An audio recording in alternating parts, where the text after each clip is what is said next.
পেহেলগাম ঘটনাৰ পিছতে ভাৰত আৰু পাকিস্তানৰ মাজত এতিয়া যুদ্ধ সদৃশ পৰিৱেশ। ভাৰত চৰকাৰে পাকিস্তানৰ প্ৰতিটো আক্ৰমণ প্ৰতিহত কৰি আহিছে।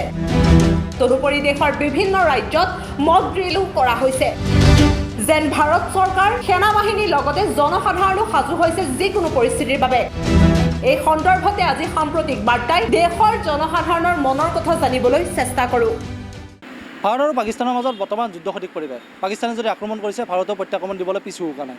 পাকিস্তানক এই আক্ৰমণৰ প্ৰত্যাক্ৰমণ দি গৈছে ভাৰতীয় সশস্ত্ৰ বাহিনীয়ে। আপোনালোকে বৈদেশিক পৰিক্ৰমা মন্ত্ৰীৰ যি সংবাদমেল সেয়া সাম্প্ৰতিক বাৰ্তাৰ জৰিয়তে আপোনালোকে দেখিছে। কিন্তু আজিৰ এই প্ৰতিবেদনত ভাৰতে পাকিস্তানত কৰা প্ৰত্যাক্ৰমণ বা পাকিস্তানে কৰা আক্ৰমণৰ বিষয়ে আমাৰনো ৰাইজে কি ভাবে বা দেশবাসীয়ে কি ভাবে সেই বিষয়ে আপোনালোকে এই প্ৰতিবেদনত আপোনাক জনাবলৈ আমি আগবাঢ়ি আহিছোঁ। পাকিস্তানক ধ্বংসই কৰি দিব লাগে যাতে উৎপাত কৰিব নোৱাৰে। মোক হাতত অস্ত্ৰ দিয়ক, মই যুদ্ধত যাবলৈ সাজু আছোঁ। পাকিস্তানে যে বাৰ বাৰ কৰি থাকে, অসম চৰকাৰে আমাৰ ভাৰতবৰ্ষৰ চব মিলি কেনে তেওঁলোকক প্ৰায় ধ্বংসই কৰি দিব লাগে। আমাৰ মানুহক মাৰিছে, গতিকে পাকিস্তানক আক্ৰমণ কৰিব লাগে। আমাৰ যিহেতুকে ধৰক আমাৰ মানুহবিলাক মাৰছি তাহাঁতকো মাৰিব লাগে। বৰ কথা হ'লে সেই মাৰক তাহাঁতকো। যুদ্ধ হ'বই লাগে। লাহোৰত আক্ৰমণ কৰিব লাগে। লগা হ'লে মই যাম যুদ্ধ কৰিবলৈ। মোৰ মতেতো আৰু যাই পেলাই আপোনাৰ লাহোৰতো এটেক কৰিব লাগে বাছ। লগালে ময়ো যাম তাতে বাপেকে যাই পেলাই সিহঁতকো মাৰিম বাপেক। আমাৰ দেশৰ জনসাধাৰণক ভাৰত পাকিস্তানৰ মাজত চলি থকা এই আক্ৰমণ প্ৰত্যাক্ৰমণৰ সন্দৰ্ভত প্ৰশ্ন কৰাত সকলোৱে একেমুখে কৈছে যে ভাৰতে পাকিস্তানক আক্ৰমণ কৰিব লাগে। বাৰম্বাৰ বুজনি দিয়াৰ পিছতো চিৰবৈৰী পাকিস্তানে যিহেতু শিক্ষা লোৱা নাই, গতিকে এইবাৰ ভাৰত চৰকাৰ আৰু আমাৰ সেনা বাহিনীয়ে পাকিস্তানক ভালদৰে শিক্ষা দিব লাগে।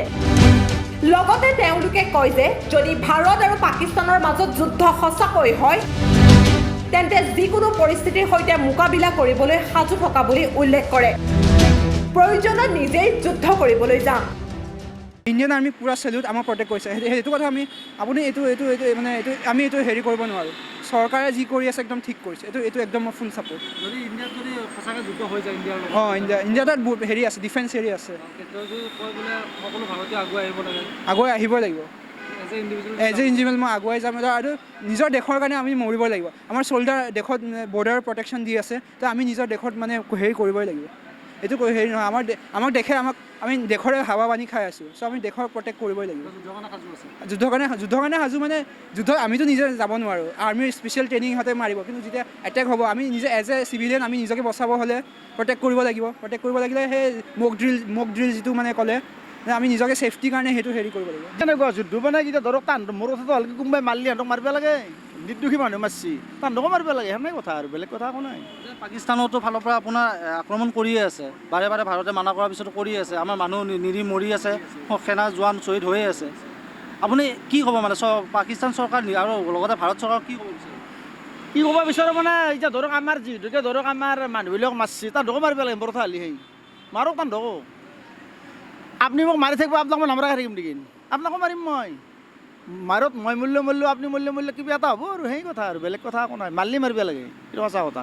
বৰ্ষৰ চব মিলি কেনে তেওঁলোকক প্ৰায় ধ্বংসই কৰি দিব লাগে, মই ক'বলগীয়া সেইখিনিয়ে। কাৰণ আমি ইয়াতে আছোঁ যেতিয়া আমি চব ভাই আমাৰ ইয়াতে ক'বলগীয়া একো নাই।